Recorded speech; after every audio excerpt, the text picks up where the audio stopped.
Ada seorang syekh cerita dalam salah satu ceramahnya, cerita tentang seorang dokter perempuan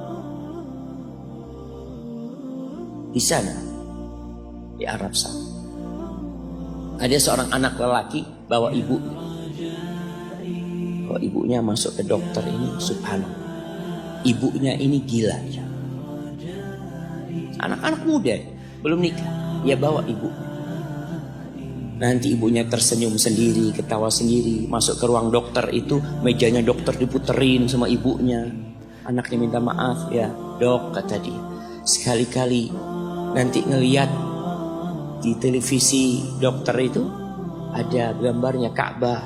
Ibunya ngomong, nak, kau bukan nak ngomong, kamu bohong mat kau bohong sama ibu. Katanya mau dibawa umroh ibu, kata dia. Nanti diludahin anaknya, digigit anaknya, nanti kerudungnya ibunya terbuka, dipasangin lagi.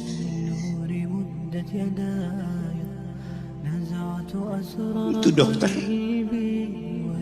tanya sama anaknya, ini siapa? Ibu anak, katanya. Sejak kapan dia seperti ini? Sejak lahir. Loh, terus gimana engkau bisa lahir? Iya, sama kakek anak, ibu anak dinikahkan, tapi 10 bulan cerai. Ya karena seperti ini, anak lahir di rahim. Dan seperti ini kata dia. Engkau berbakti sama dia, kata dia. Dia kan nggak kenal sama engkau. Iya, dia nggak tahu sama anak, tapi Allah tahu kalau dia ibu anak. Tahu kalau dia ibu anak, anak harus berbakti. Ditanya, ibumu sakit apa? Anak ibu kena gula. Setelah dikasih resep, itu dokter cerita, pasiennya keluar, ditutup pintunya. Dokter ini nangis. Dia mengatakan, ana sering dengar ceramah tentang birrul walidain. Ana sering mendengarkan tausiah ustaz tentang berbakti kepada orang tua, tapi ana baru sekarang melihat kebaktian seorang anak sama tuannya. Ibunya gila, dia tetap berbakti. Dan dia mengatakan, iya, ibu anak nggak tahu sama anak, tapi Allah tahu kalau dia ibu anak. Dan yang ngasih wasiat supaya kita berbakti sama orang tua itu Allah, jemaah. Apapun yang dilakukan orang tua kita.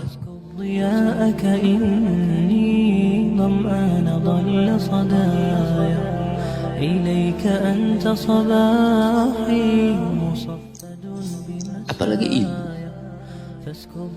Allah katakan, hamalathu ummuhu kurha wa wada'athu kurha. Ibu kita, hamil kita itu dalam kondisi yang sulit.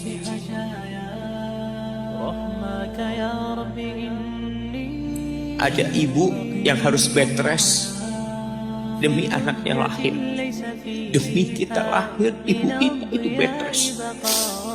Capek dikit keluar darah. Ada yang harus hamil kita dalam kondisi dia ditinggal sama suami. Dia harus cari nafkah sendiri. Ada yang harus muntah-muntah demi kita. Allah. Lalu kita berdiri buat ibu kita, capek. Diceritakan seorang, ya kita semua tahu ceritanya, tentang 3 orang yang masuk ke dalam gua. Kemudian gua itu tertutup dengan batu yang menggelinding. Lalu mereka bertawasul dengan amal soleh mereka. Salah satunya yang mengatakan, ya Rabbi, Allahumma, ya Allah, aku punya 2 orang tua. Aku punya 2 orang. Yang aku senantiasa memberikan susu kepada keduanya sebelum keluarga yang lain minum susu. Dia sudah menikah, dia punya istri, punya anak. Pada suatu hari, ya Allah, aku kejauhan cari rumput, sehingga aku balik dalam kondisi orang tua sudah tidur. Maka aku pereskan susu buat keduanya, ya Allah. Allah tahu, tapi dia mau cerita sama Allah. Dia ingin tawasul dengan amal soleh dia. Lalu aku taruh di wadah. Aku datang ke bapak ibuku, mereka tidur. Maka aku berdiri di hadapan kedua. Jamaah, bukankah bisa dia taruh di sebelah meja ibunya susu itu? Dia ambilkan meja, taruh di sana, dia bisa tidur. Dia sudah berbakti sama orang tuanya dengan seperti itu. Tapi anak ini tidak. Aku berdiri, ya Allah, aku gak ingin membangunkan keduanya. Dan aku terus berdiri, aku pegang itu susunya. Sampai mau subuh bangun, aku serahkan kepada kedua. Anak-anaknya nangis minta susu. Kata dia, lah, sampai bapak ibu aku minum. Kalian jangan minum. Kita kadang-kala sudah menikah lebih peduli sama istri kita, lebih peduli sama anak-anak kita. Nggak ada hadis yang mengatakan anak itu pintu surga, jemaah. Yang ada itu orang tua pintu surga. Kita peduli sama anak-anak kita. Beli oleh-oleh buat istrinya. Ditelepon istrinya mau apa, kepingin apa. Pernahkah engkau telepon ibumu? Tanya, Umi kepingin apa, Umi? Ana lagi dalam perjalanan, Umi. Jamaah, itu anak, Masya Allah, dia berdiri. Kenapa dia kuat, jamaah? Karena dia tahu Allah yang nyuruh dia berbakti. Mungkin tidak ada yang melihat berdirinya dia, tapi Nabi ceritakan berdirinya dia. Dari malam jamaah sampai pagi, berapa jam dia ingat ibuku hamil aku 9 bulan. Capek. Ana semakin tahu dengan tugas besar seorang ibu dan pengorbanan seorang ibu. Setelah Ana menikah, setelah Ana tahu bagaimana istri Ana hamil, ketika dia harus tidur gak enak, makan muntah aja, Ana melihat istri Ana sampai lemes dia. Ana ingat begini ibu Ana hamil. Lalu kita lupa, jemaah. Kita sok sukses, mungkin engkau lebih sukses dari orang tua.